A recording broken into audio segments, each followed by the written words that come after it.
Dr. Jenny Boateng ajenedwa atnase dada ntino wo Nsonoma Herbal Clinic nsenchene a wo mugu so eye no so tie bi na de how bi afri wuti ko na ase no yenko dware dog aropa ya mu acheda ase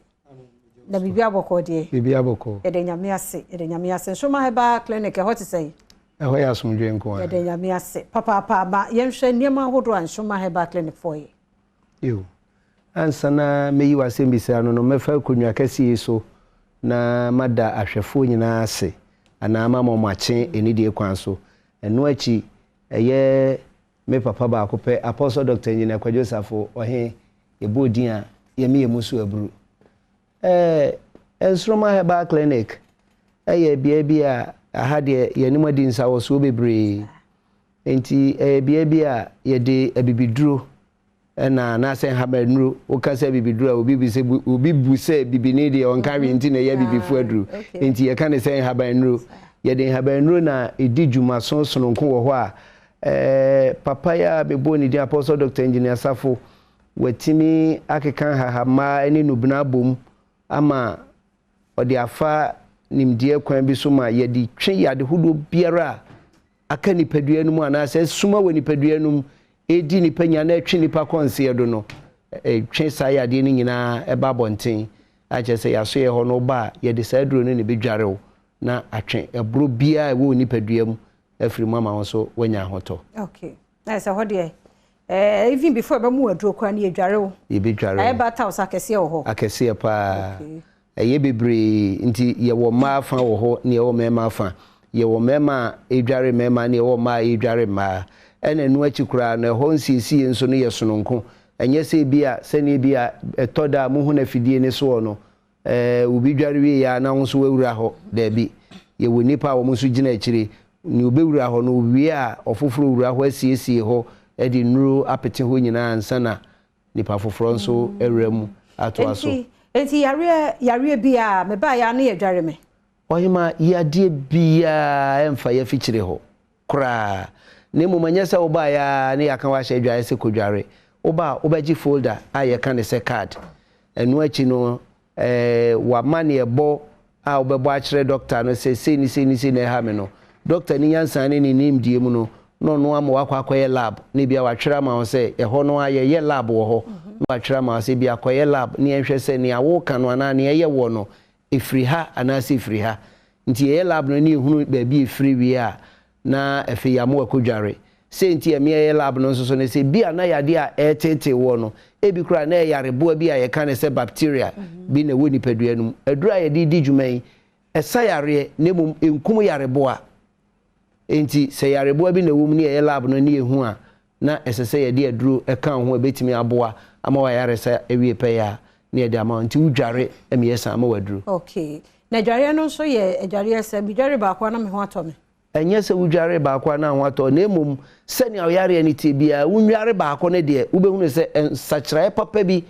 aba nipadua num enti obi wo ho a otimi dware baako obi dware mienu obi dware miensa obi dware be se na empo wo mo ewo yare bi ti se sickle cells enhwehwemu am ya ti se sa yare ne de ase yenya anu adura ebetimi etu ase bet ye ho yetu ase enti bibi ti se sickle cells for de ya wo mu dware dodo ena bibi ti se cancer for anase epilepsy aye kan se twere wo mo soso ya wo mu dware do enye se udware baako na ho ato okay nti se dware mi ya no ano no me kwa ano no wudware wi a wudware a eniema ebe firi mo beba no won wa edware o no ya tete wo nim de kwan so ma wo mu nim de enti edware na obedware ne ebe firi wo nipadua no agu fom no ohwa a obetwere senia na husuo ne te kala ifri mobile no no atwere e de amount na asan de akwa ko hu doctor no enti doctor ne na ebehwe ehunu se kala e ba ye de e bia eye srade na abro so wo nipadua no ebia kala e ba ye eye wo kidney ho na aka enti ode no so be compare wo lab no a wo koye ye no ame ehunu se ne eti ansa na se ye ma waduru se eye dware ne nkwan so a no ahye wo se bia edesei na wotwe sei sambra betoa wadware ne so se dware a me ba me kra me sponge na mpacho enye support ne di dware na emom eye eduro no a apostle Dr. Engineer Kwadwosafo eduro no ye no eye ahodo mienu na ahodo mienu no ba ko ye nubra ne hahama ene ya hye ama na ye nso ena ba ko nso so ye hahama ne nubra na bi ne ano ane se dudu se ne ye nana no bo dudu yi enti wo ba ye bedi ka tu nsuo ni bi agu ho ama ho afo ne ye de ne ya hye ama na ye nso no ne ye de asra ho nyina ansa ne asan de dudu no ahohoro te se ne akwa adwaye a wudi kan de nsuo gu ho na de saponi sem na to ho no wasan ahohoro no nti aduro ni kan ho second one na ahohoro eni aya ne se nso na yare na hyase epie ba na emumu ya wo ba enye sapo asem na emumu bepe taw kuma bi a wa de bepe pa ho na fe wa pe anda we ni ka bi a ubetimi a hyese be na mo ho adeja na wa hye no na fe wo de adware eno anda wa ni ye wo kwa kodware no wo be hye wo kwa kodware ma ne mema nyina ada la sa meti sem se ya ye nkra o yeti ne nya ne dey mutino ya na ne hia ne se bi a Mr. Mikati sene awayiti won se wode ensuoguma enko wuti na se enti yema nipa ne tene won se ne bo no bebo a obo no kwan bi so se be ya ni tirase be da ho na eduro ni betimi akoni tirase san se enuro ya mode ye muti ye fefefa ye hu ani ye hwe ni mienu enku ni ade ewo mu no eno so ya na eduru ba bi a ebro so bebre woni padua num enti eno so etimi yi bapa ma hu se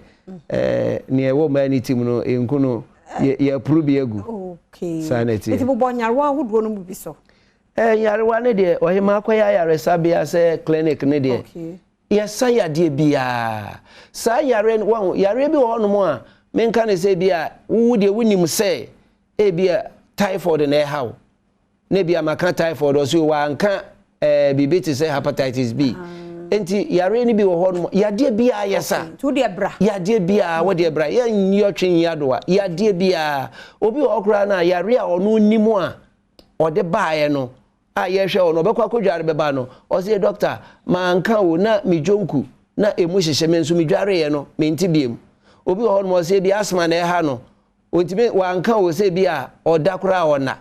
enso obekwa kodware beba no se afede me to ho me dapa enti ye ho ne de akamia se aduro ne sanse ewura nipaduam ekotwe yade firi kase mu ankasa de pienti ba bibiara yade bia hye woni paduam no aduro ni timi ene ne di asie ma etwe firi ho ma hotoba ma yehwehwe Nsonoma Herbal Clinic yebehu omoe Nsonoma Herbal Clinic ye nkrabata yedi kan no e wasantema ma ye kumase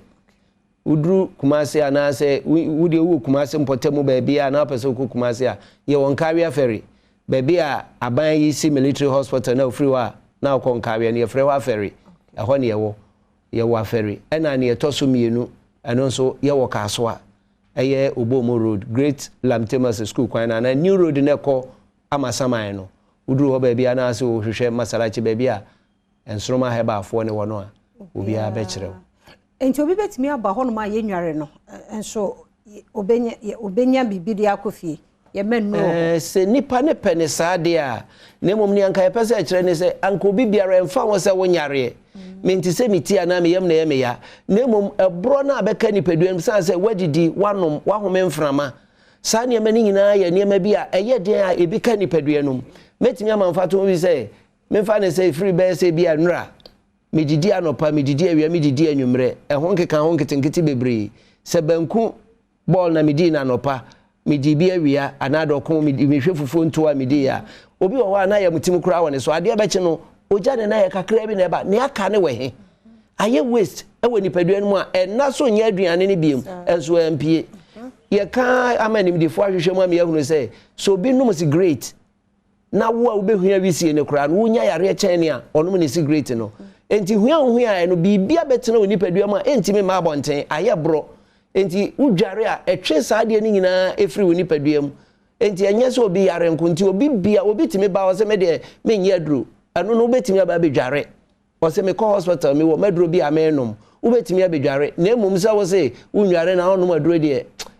entensi na emom anka udware mom kura na se bia wa anye aduro kura no a enumom ne yemfa so de kese chen se obedware san se ye na nanom pen so no enhwehwemu am yahunu se ebinum nyini nyamfie ahenan ahensia ne ne keka eye saduro yi na tetefo ne yuzu ya